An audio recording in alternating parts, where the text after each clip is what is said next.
monitorar a carga interna em mulheres, né? Levando em consideração modalidades ali do judô, o judô principalmente ali onde você atua, ou o vôlei feminino ali. Como que você trabalha isso no judô principalmente ali, né? O quanto quanto a resposta da carga interna influencia ali nas reuniões que você tem com a comissão técnica? Bom, Pensando exclusivamente no judô feminino, tá? isso aí vem até para discussão. A live anterior a gente começou a discutir sobre isso, né? Sobre a resposta da mulher ao treinamento. As diferentes fases do ciclo menstrual vão mudar de maneira significativa a percepção de recuperação dela, por causa das variações hormonais, por causa da diferença de sensibilidade à dor, por causa da mudança de temperatura interna. Então a mulher vai ter uma resposta diferente de percepção de recuperação. E a gente sabe que a percepção de recuperação influencia na percepção de esforço também, beleza? Você entrar numa sessão com a percepção de recuperação baixa tende a fazer com que você tenha uma percepção de esforço maior naquela sessão. Tende, pode ser que não. Às vezes você reduz tanto a carga que a percepção não vai aumentar. Então eu já sei que em alguns momentos uma atleta dá uma PSE muito alta, discrepante do que o grupo deu na média para aquela sessão. Se eu for investigar, pode ser uma influência do ciclo menstrual. Mas assim como na live passada eu discuti que a gente compara o indivíduo com ele mesmo, aquilo vai ser um ponto esporádico no acumulado de resposta de PSE que ela está dando ao longo do tempo. Então, a minha tomada de decisão em relação à mulher vem quando eu percebo que ela está ficando muito tempo em percepções de esforço elevada e isso pode estar afetando de uma maneira reversa o ciclo menstrual dela. Por quê? Principalmente em meninas mais novas ali, né? Pode acontecer da mulher ficar muito exposta a uma percepção de esforço elevada, ou seja, uma carga de treinamento elevada, geralmente a carga interna elevada, e isso gerar a tríade da mulher atleta, que é a inibição ali do ciclo menstrual, que é gerar a interrupção do ciclo, que vai gerar efeitos ruins para a fisiologia da mulher, como perda de massa óssea, por exemplo, no longo prazo. Então, no caso da mulher, eu tenho uma preocupação muito grande do quanto ela está acumulando de carga interna no longo prazo e se isso cronicamente está afetando o ciclo dela.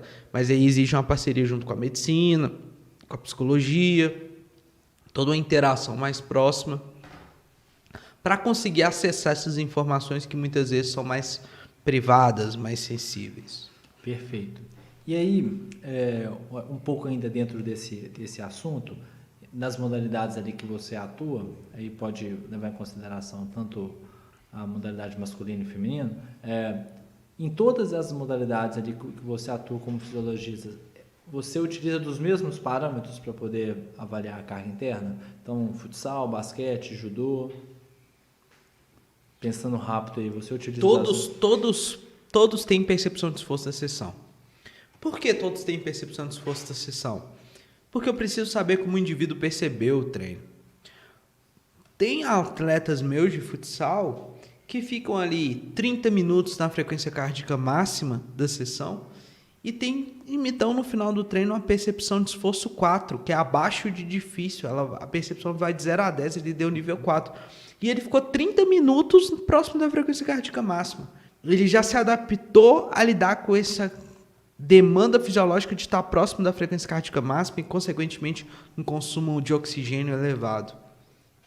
Perfeito. Então, todos partem desse pressuposto de ter a percepção. Eu preciso saber como ele responde. Mas vai ter situações que eu vou colocar a frequência cardíaca, vai ter situações que eu não vou colocar a frequência cardíaca, que também é carga interna de treinamento. Quais situações eu não coloco a frequência cardíaca? Por exemplo, treino de força. A resposta do treino de força, a frequência cardíaca vai me ajudar de maneira direta? Não necessariamente. Pode me ajudar no longo prazo a identificar overreach, como a gente falou no início da live. Então, se você chegou agora e não entende como a frequência cardíaca te ajuda a controlar o overreaching, depois a live vai ficar salva, né? Volta lá no início da live para você pegar a história toda. Então, tem situações que a frequência cardíaca não vai entrar. Então, não é em relação à modalidade, mas às vezes em relação ao meio de treinamento, né? Treinamento de força, às vezes, não vai valer muito a pena. Então, é mais nesse sentido. Então, talvez no treino do futsal ali você utiliza mais a frequência cardíaca que do treino do judô, de uma forma geral, ou não? Na verdade, os dois dão para usar muito bem, né? Mas a questão do sensor incomodar, muitas vezes no judô eu acabo me apegando somente à percepção. Pela variável, tem uma relação muito forte com a frequência cardíaca. A percepção tem uma relação muito direta com a frequência cardíaca. Então, o que eu faço? Eu vejo na sessão o acumulado de respostas em PSE de 8 a 10, o acumulado de PSE em respostas de PSE de 6 a 8 e abaixo de 6. A semana que ele fica muito em PSE acima de 8 a 10, eu sei que foi uma semana que ele acumulou muito tempo em frequências cardíacas máximas, provavelmente. Isso já vem de estudos anteriores, então eu posso me usar desse ponto de partida. No futsal, como tem essa dificuldade muito grande das alterações da velocidade e do treino de potência aeróbica, essas oscilações da carga mecânica em relação à corrida, sprint, zona de VO2, tem muitas vezes uma dissociação com a resposta de percepção de esforço, que no judô tem menos, pela característica da atividade, faz com que no futsal seja importantíssima a frequência cardíaca.